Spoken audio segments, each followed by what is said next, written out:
The latest Pompey news, updates every day from the Pompey Sound news desk. John Mousinho on how he feels the same pain as fans feel when the results are poor. When we lose games, we sit in the office afterwards and think we're the world's worst team. You pick up on every point and it's the biggest disaster. Then you get a bit of perspective on it, you start to talk about the game and what you can do better. You review the game and you sometimes have those thoughts, because it's really easy to dissect the video and look at all these different bits you could have done better. You could have passed it to a teammate, you could have done this and done that. It could have been a yard here or a yard there. It's just very easy to do when you're sat in the office watching the video back. By the time you get to the Sunday or Monday, you have a bit more perspective on it. We're not born and bred Portsmouth fans, but we are the biggest Portsmouth fans as well. We love being at this football club and getting results, so it really does hurt. We are miserable when we lose games, and that's the way it should be. You try to get a bit of perspective on it moving forward, how we can be better, and what we can do to improve. What we've fallen upon this week is we're deeply disappointed with the result of the weekend, but if the goal goes in for Mackenzie, what is our objective report on the game? Our objective report on the game is that it's a 1-0 where we weren't good enough in the first half, much better in the second half with a couple of bits to improve upon, but we're going in the right direction. So we have to keep hold of that, but also be realistic about what we've actually produced, because it's a results business. Literally everyone's mood for the weekend swings on whether Victor Hansen makes that save or not. He made it and we have to deal with it, but we have to be better after that as well. And that's the situation we're in now. Pompey fans, football fans, all know what it feels like when you're finally by yourself after a defeat. Maybe you finally get home, you wander into the kitchen, it's empty, you want to make a cup of tea or grab a beer. Or maybe you go upstairs because you're going to change. And that's when it hits you that you're going to have 24 to 48 hours of not feeling too good, of feeling frustrated, disappointed, maybe angry, maybe just sad and guilty even. Not that there was anything you could have done about it, but guilt doesn't quite work like that. So it's a rotten feeling. And what John Mousinho is saying is that although he and the backroom staff are not Pompey born and bred, they're not islanders or from round here, they feel about Pompey as much as Pompey fans do. And we can believe that because not only are they completely surrounded by it all day, all night, if we are to believe what Mrs. Mousinho told somebody recently, which is that John generally doesn't put his laptop down until about 2 a.m. He's constantly scouting for players, looking at performances, checking out set pieces, looking at where we went wrong, where we went right, until getting on for daybreak. That's how much they live, our Pompey. And they care about it not just because their careers are intertwined with the fortunes of Pompey, but because they know that they want to experience more and more of the emotions that you feel when you're winning games and when you're winning titles and when you're keeping Pompey out of the relegation positions at the end of last season. And now we've got another scrap on our hands. And so we've got to scrap. We've got to go to Birmingham on Saturday and we've got to scrap. We are not a scrapping side. We haven't been a scrapping side for a long, long time. I can't remember us ever stocking our team with big burly guys who played the game like brick outhouses. It's just not the Pompey way. We get stuck in. We like players who get stuck in. But that Stoke side were big and they were burly, and so had Coventry been. They were big, they were burly. I sit next to a bloke in the stand, and when the other team come out, we invariably look at each other and go, they're big, aren't they? Because largely compared to us, they are. And I can remember the first time I saw Tom Lowry. Remember Tom? Sweet player. Coming out and standing with his mascot in the line of players waiting for the various little ceremonial bits and pieces to happen. And you could only just tell which was the professional footballer and which was the mascot. We're not a big side. Chaplin isn't a big man. Swift is not a big man. Our wide players are spare. They're slight. We've got some defenders who are tall, but they're not giants. Marlon Pack, Connor Ogilvie, and increasingly Andre Dozzell are the only players in our outfield who look as though they'd still be standing if it all kicked off in the car park. I don't mean that lightly, and I'm not promoting violence in any way. I think I'm being metaphorical, and I think you know what I mean. So yes, the backroom staff, the manager, the CEO, the owners in California, and of course all the fans, and the players too. The players feel it fiercely. They go to their phones with trepidation in the hope that people are going to be saying that they had a good game or that they're well worth their place in the starting 11. And all too often they're thwarted and brought down further.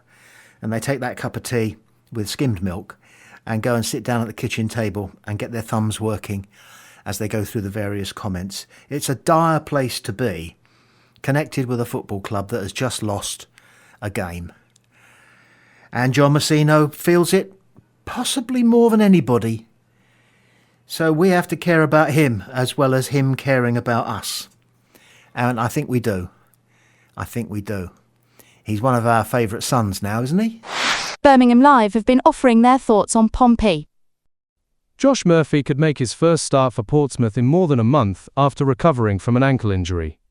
The 30-year-old, who was linked with a summer move to relegated Premier League outfit Leicester City, played for the first time since September 14th, when he came off the bench against Stoke last time out.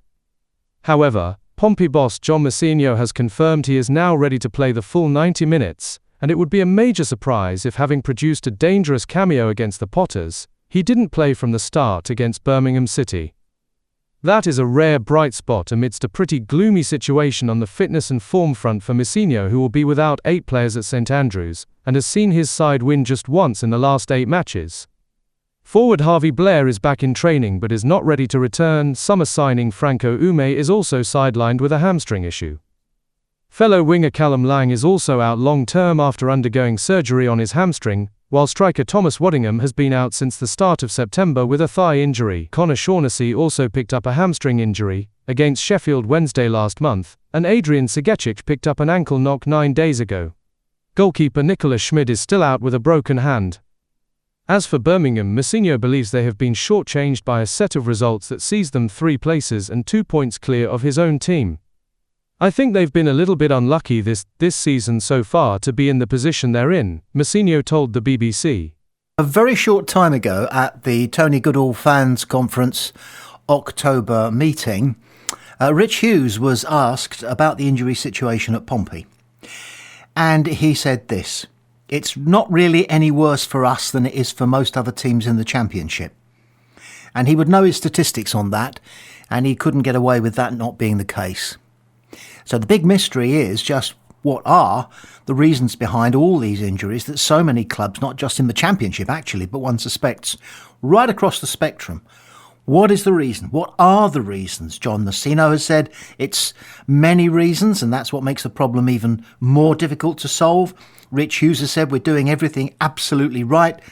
The players are doing their yoga, they are doing their proper stretching, they are doing their ice baths. They are doing everything that they possibly can. The warm-up is strictly controlled. The warm-downs are strictly controlled. They are doing everything that they possibly can to minimise the impact of injuries on Pompey's season, this second season in the Championship. And we've got 8 players unavailable on Saturday against Birmingham. Now, somebody, somewhere, has to have what it takes, and I don't care whether it's a human or a computer, to work out what is different about the game now from how long ago was it that this volume of injuries was unheard of virtually. And there are teams, if you go back, if you dig out your old Rothman's yearbooks, you can go back a while, a couple of decades ago, 3 decades ago, and teams would spend the entire season virtually unchanged. Several of their players would play in every single game of the season. So what is different? More demands made on the players, greater levels of fitness are required, there's less fat on the bone, do they need fat? It's been discussed. They're fitter, more is expected of them, more mileage, more sprints, more stop-starts, that press. Players used to wander around the pitch not that long ago. When the other team had the ball, the forwards just stood there with their hands on their hips. It's changing. And it can't but change for the better, because the English leagues continue to be head and shoulders above the setup anywhere else in the world, ever, in the history of football. And we want that to remain the case. But the number of injuries has to be somehow addressed, doesn't it? The other thing that's going on in that piece we just heard is John Messino doing his usual thing of making sure that nobody at Portsmouth takes Saturday's opponents lightly. I don't think they ever would, but I mean, the ground that we're going to be playing in is quite an impressive place, and that often impacts a visiting player's perception of the job in hand. So they've got that. They know that the club is rich. They know that the club has spent a lot of money. So I don't think they're going to be under any illusions that their journey up to Birmingham is going to be an automatically successful one. But John Messino does it so nicely. He points out that Birmingham, he thinks, have been a bit unlucky this season, and they could very easily be a lot more than 2 or 3 points ahead of us in the current table. It's John Messino, as usual, at his canniest, at his cleverest. He's got his point across, and he's made it sound that he's on their side almost. Clever. The football news agency The 72 asked their experts to predict the outcome of Birmingham versus Portsmouth. Jacob Hackett says, "It has not quite been the fairy tale start to the campaign that Birmingham City supporters might have expected, but there are still positive signs to build on for the promoted outfit. Defeat last time out was disappointing, but BCFC now have the perfect opportunity to bounce back on home soil against a side closer to them in the table. Portsmouth, however, are determined to continue ruffling feathers in the Championship and will equally view this as a potential opportunity to gain points and potentially leapfrog their opposition. I can see both teams having goals to celebrate, but my gut is suggesting that it will be the visitors who sneak a surprise victory on the day. Prediction: Birmingham City 1, Portsmouth 2. James Ray.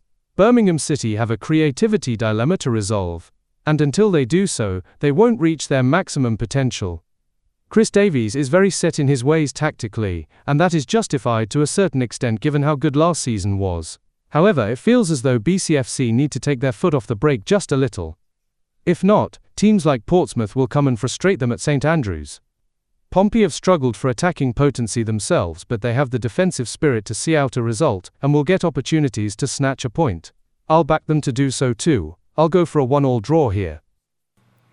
Pompey Sound's Steve Bone, and same question, prediction, and for Birmingham and for Wrexham? I think we're going to get a draw at Birmingham, and I'm going to go 1-1, and I'm going to go Murphy to score the goal, because I think he's going to start. It looks like he's ready to start a game, which is good news. That might in itself give us a lift, but I think we're going to go 1-0 up but end up drawing 1-1.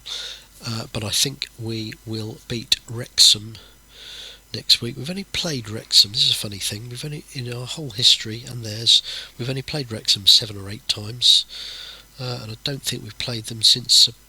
I may be wrong unless I'm forgetting something, but I don't think we played them since the 1980s, having gone our separate ways. But I think we're going to beat them this time on fireworks night. We are going to beat them 3-1, I think.